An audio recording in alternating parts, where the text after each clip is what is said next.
Hello again, and in this video we're going to learn about AWS Lambda, and we're going to create our first basic Lambda function. Um, but before we do that, just a brief overview of what Lambda is. It really allows you to run code without provisioning or managing infrastructure. You simply write and upload the code as a .zip file or a container image.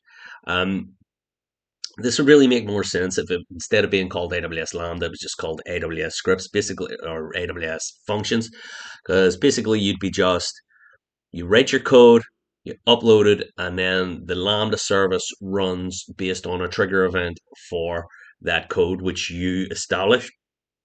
So that can be any number of things. And the benefits of this is you don't have to constantly be uh, renting a compute uh, uh, a, an EC2 instance.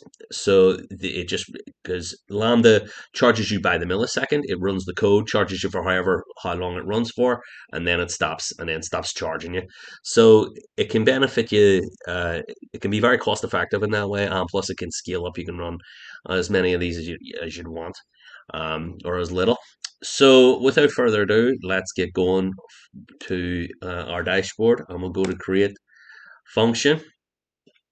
And for this one here, we'll just use a blueprint. Um,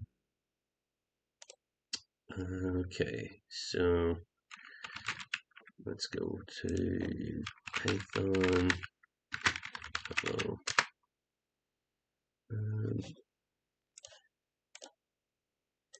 Okay, let's see, Python.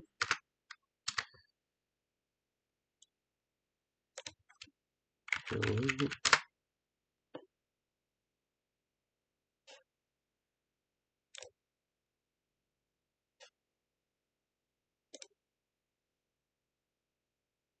Oh, here we go. This is the one.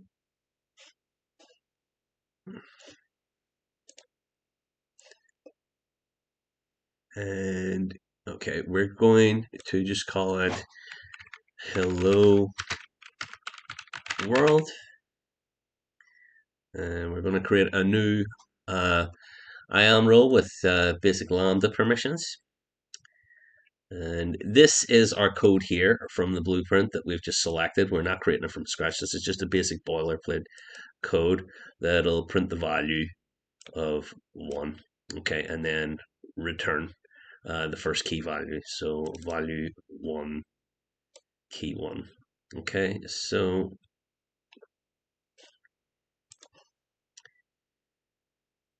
and you can see that the IAM user will be called hello world, and then this load of text right here. So here is our code and our IAM user being created. So we'll create the function.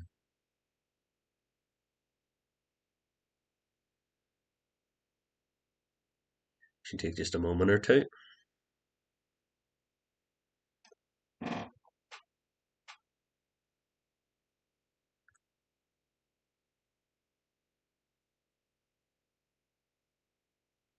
Okay.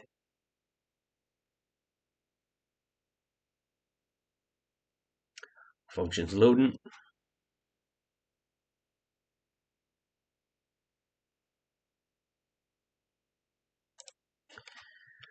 Okay, so we can come down here to our function, and we can see here's our code here. So we can go to, we can just test that code now as is. Create new event, test event, and just save that and click test. And it gives the execution results here. And as we can see, it has succeeded. But we can go to test. Just a moment.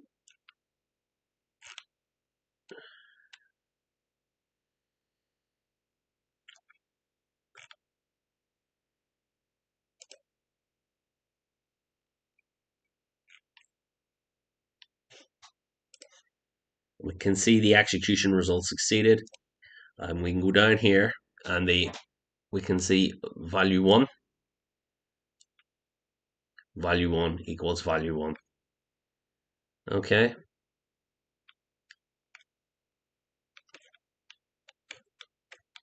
Now we can go back to our function, or back to our code, sorry.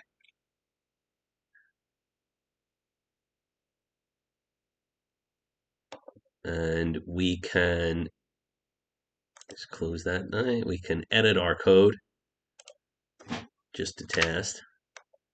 Instead of returning event key 1, we'll just raise an exception and we hit deploy.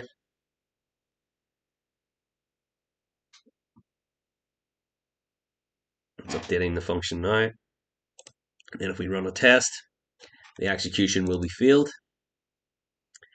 And then we can go to our tests and see the execution result is now failed. And we can look into the logs here to see, and this can help us troubleshoot. So one other thing we can do is we can go to monitor. And this brings up our CloudWatch metrics, which allow us to see how our Lambda functions are performing. We can just view them in here to see. Can also use these here for stats to see our success rate, among other things. So these are just loading up now.